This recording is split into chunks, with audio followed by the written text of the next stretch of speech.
So what's the difference between a public trust and a private trust? A public charitable trust has for its objects the members of an uncertain and fluctuating body. A trust for the benefit of workmen or employees of a company, however numerous, would not be considered as public charitable.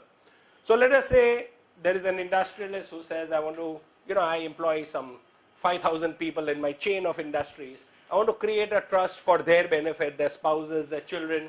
It's still private, because who are the beneficiaries? Employees of that company. Or you create private trust sometimes for families. You put all your property into a private trust, and then you create a will under which, after that, this is usually done by families who have certain children with disabilities or mental disabilities and things like that. So all the funds, assets are put in that private trust, and there are trustees who will administer that trust so that those kind of children can be taken care of, etc. So private trusts still have their value in this country, but a public trust is for what is called an uncertain and fluctuating body of persons. But yet, I need to clarify that you can even create a sectarian or communal trust as a public charitable trust. And there are trusts which are only for specific religious communities or denominations, only for the Jain community, only for the Christian community, only for the Parsi community. The thing over here is, if you were before the Income Tax Act of 1961, they are tax exempt. But any institution that you will create post 1961 for any community, you will not get your 12A registration, which is you won't be a tax exempt organization. So that is the only difference over here. And also, management largely by family members does not determine the public nature of the trust. This brings us on to that very vital question. Supposing I have created an organization like, let's say, a trust, where only my family members are trustees. Me and my spouse, me and my 3 brothers. Does it become public or private? The question under law is not who's managing it, for whose benefit is it. If the beneficiaries are public, it's a public charitable trust. No one questions the management there. Of course, when we talk of good governance, it may not be a good idea having only family members, because the Home Ministry is the only department which has put the guidelines that not more than 50% blood relatives on your board. And even Credibility Alliance, under its norms of good governance, has recommended that not more than 50% of blood relatives on your board.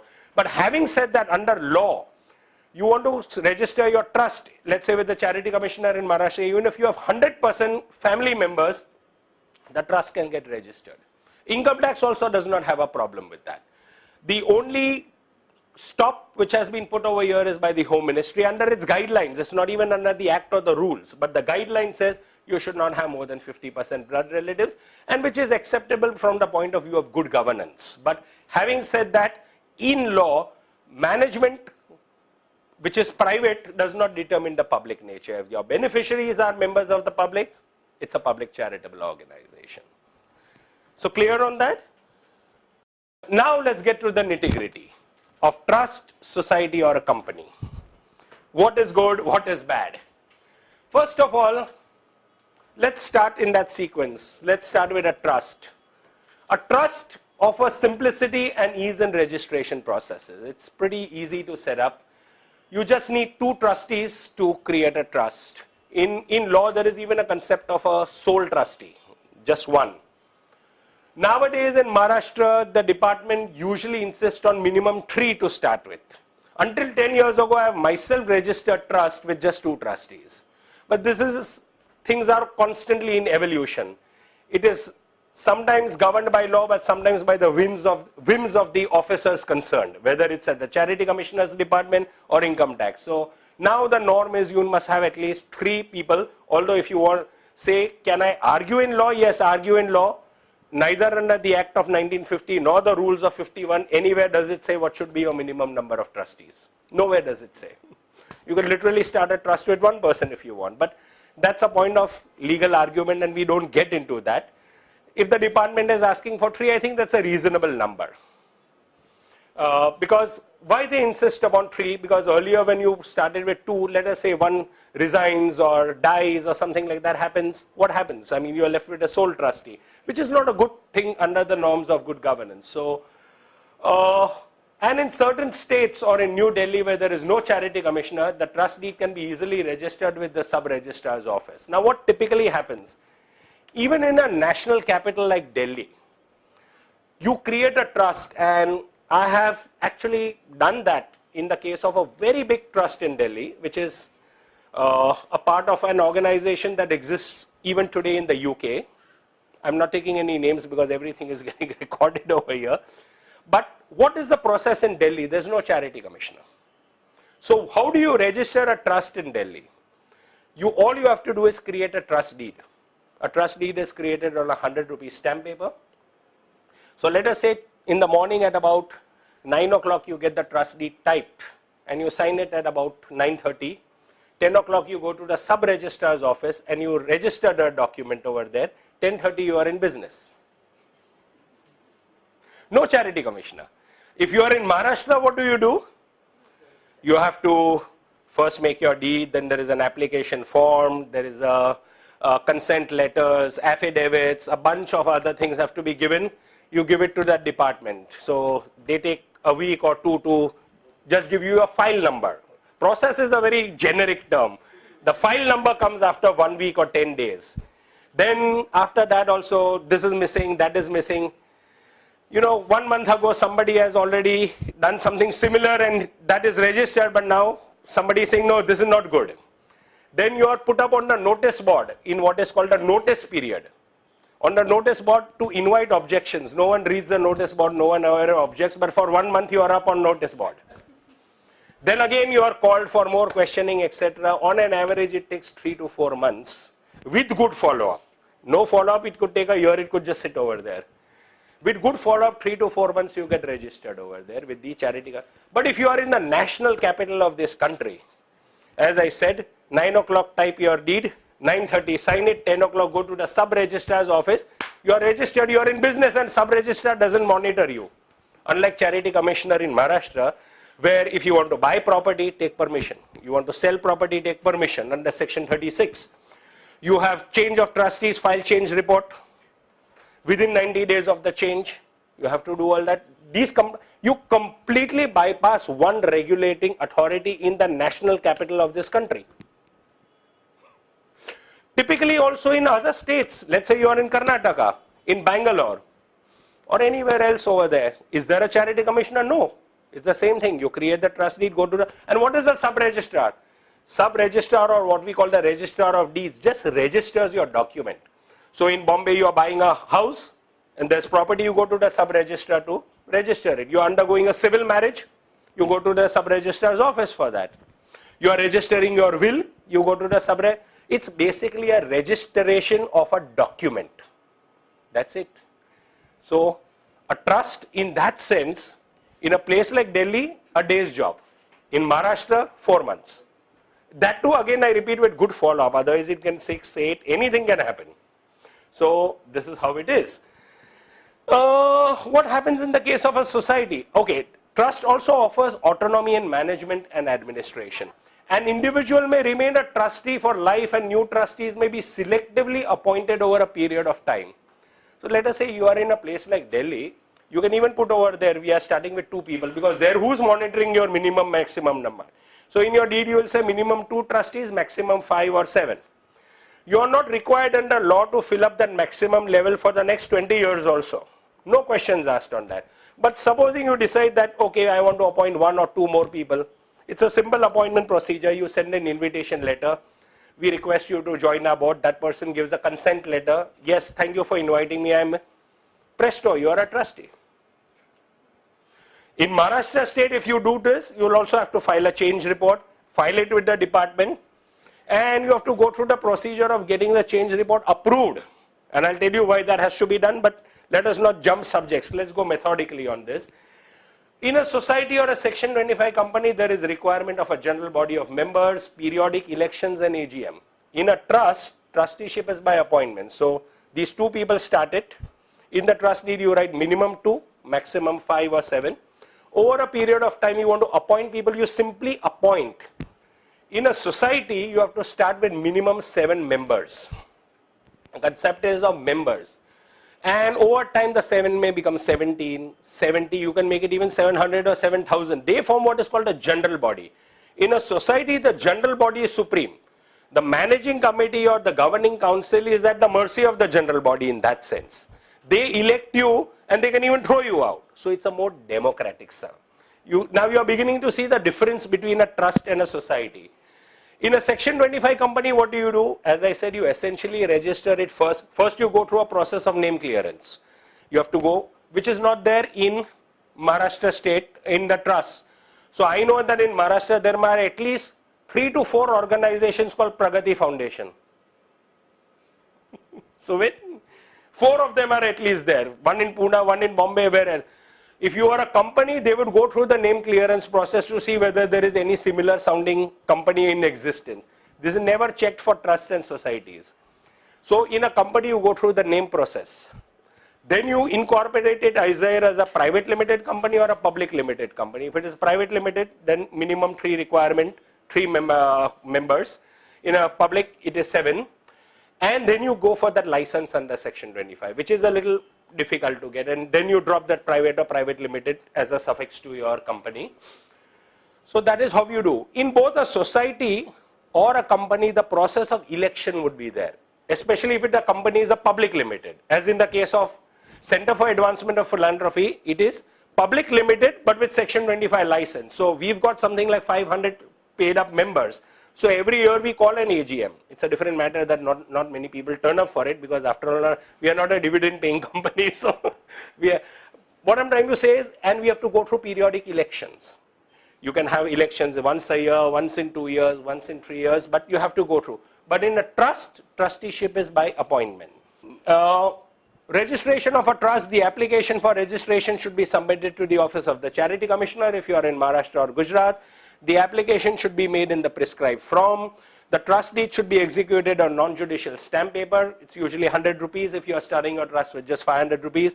Affidavit, consent letters, etc. are required as additional documents. For a society, the application for registration of a society should be with the registrar of society. Now here, one thing more is curious. In Maharashtra state, we do not have a registrar of society. The Charity Commissioner duels as registrar of societies and the Charity Commissioner for trusts. So whether you are a trust or a society, you go to the same department. And there is something worse that happens. Okay, what you do over here is memorandum of association and rules of regulations are made. In a trust, you have a trust deed, whereas here you have a memorandum of association and rules and regulations. And of course, various other documents, and there's a small token registration fee that is charged on you. For Section 25 company, as I already said, you have to go for availability of name, incorporation, and then you have to go for your license under 25. Now, what happens in Maharashtra state? In Maharashtra state, if you are registering a trust, you are registered only as a trust. If you register in Maharashtra state as a society, you are primarily a society.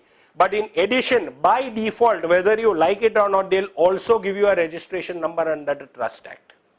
It doesn't mean that you have 2 organizations. It just means that apart from being a society, you also have a registration under the Trust Act. So many of them say, we are registered as a trust and society. That's not. You are registered primarily as a society, and also the Trust Act applies to you. How does this happen? Nowhere in the Societies Act does it say if you are buying property, you need to take permission of the Charity Commissioner. That is there under the Bombay Public Trust Act under Section 35. Nowhere in the society's registration it says when you have immovable property to sell or alienate, you have to take Charity Commissioner's permission. But then because the Trust Act also applies to you, you have to seek permission under Section 36. Nowhere in the Societies Act does it say you file change reports. Bombay Public Trust Act. So in other words, when you are a society, you are primarily a society, but whenever convenient to the department to imply that the Trust Act applies to you, it will apply. For example, until recently, all trusts and societies had to pay that 2% contribution to the Charity Commissioner's department. Now that has been right now blocked. Thanks to a public interest litigation, it started with the Right to Information Act, where some public spirited people asked the department under RTI, out of this 2% contribution that every charitable organization is paying to you, except The exemptions were only to educational organizations, medical organizations, veterinary treatment of animals, etc. Otherwise, everyone, including temple trusts and churches, were paying 2% contribution to the Charity Commissioner's department for maintenance of the department. Under RTI, an application was filed by certain public spirited people, and I believe, I don't know the exact figures, but something like they were sitting over some 300 crores of rupees, the department. So this matter went to the High Court. So the High Court has just now put a stay on this, that until you exhaust 300 crores, you will not charge 2%. So when this order came overnight, the whole department became centrally air conditioned, every table got a computer, all that happened. But then it's 300 crores, you know, you despite all that you cannot. So, right, so this is recorded, but that's all right, we'll get that edited. So, trust, society or a company, it's always a big question in our mind. You need to understand what is good, what is bad. From whatever I've spoken so far, it appears that a trust is more easy to register, especially if you are going to register outside the state. And no law tells you that if you are registered in the state, you must function in that state only. As I told you, under the Constitution of India, nothing is greater than the Constitution of India. Charity is a state subject. It's not a federal subject. It's not a central. So you could be registered in Maharashtra, but you can carry out your objects anywhere in the Republic of India. Otherwise, by now, organizations like CRY, HelpAge, etc. would have to register in every state that they are functioning in. Just look at it. These are organizations that are working pan-India. So a trust is definitely simple to register and it gives you autonomy. Let us say I am a wealthy individual. I have lots of money, I have landed property. So I have this big piece of land in New Bombay and I have a lot of my private wealth and I want to create a hospital or a school somewhere in New Bombay. I must have control over it. End of the day, I am putting my money over there. Obviously, I don't want a society where there's a general body that I have to call AGMs, report to them, and I am on the committee thanks to their mercy. I would go for a trust. Or I would go for a Section 25 company, which is private limited. That is how you would do. So you will have that control as opposed to being a public limited. So a trust will be far easy. And as I said, if I am registered in Delhi, 1 day's job, and I have this control and I could have my family members. So it's me and my brothers, my sisters, my whoever, and I will say minimum 2, maximum 5, maximum 7. I appoint people as per my requirement and that autonomy and control. So I'm privately managing it, but for public good. So the villagers are benefiting from the hospital, schools, but yes, I have this control. So trust is excellent for me. Not only is it simple, but I have complete control, whereas a society becomes a little more democratic. Why would I not do a society in Maharashtra state? Because if I am a society, whether I like it or not, the Trust Act will apply on me. Why not just go for a trust which will give me single registration? Here I have to take care of the Societies Act plus the Trust Act, and I am under the clutches of a certain department. As a Section 25 company, you are totally outside the purview of the Charity Commissioner's office. You register and report only to the ROC, which means Registrar of Companies. You don't have anything to do with the Charity Commissioner's department. So taking permission for buying property or selling property or all those things are not required. You don't pay that 2% contribution, which anyway is stayed as of the moment. So all these benefits would be there. So the choice really narrows down to whether to do a trust or a company. Company is a little more complex for organizations who are just startups and really do not have enough human resource or finance. Your compliances under the Companies Act are far more stringent. You have to get the director identification number. There are a lot of online stuff that you have to do. And for a new small initiative, company can break your back, especially even the registration process is a little more complex and longer. You will finish your name clearance in about a month's time or even lesser. Incorporation is also fine, but getting the license under 25 is becoming more and more stringent. What is the downside also of a Section 25 company? Many a times government schemes, central government or state government schemes, they do not count Section 25 companies as appropriate channels to give. They usually recognize societies, tolerate trust, but totally de-recognize Section 25 companies. There have been actual instances of organizations that have not been able to avail of government grants because they are chosen to be a Section 25 company. So these are some of the downsides. So if you look sum and substance, trust may be a good option for a large number of people. Certainly in Maharashtra, trust as opposed to a society, because that dual registration thing is there. And of course, it's a more democratic process. So if you want people's participation, that is, you want all the villagers to pay 10 rupees and become members of your society, and they are stakeholders in the organization, and they have a right to who comes on the committee, etc. Perfect. Society is great for you. So societies are meant for participative initiatives, where you want people to have a stakehold in the organization. They say, yes, we are matter of right, we elect managing committee, we have a right to attend AGMs. In a trust, all this is out. In a trust, no AGMs, no elections, it's purely by appointment. So that is the difference between a trust, society, and a company.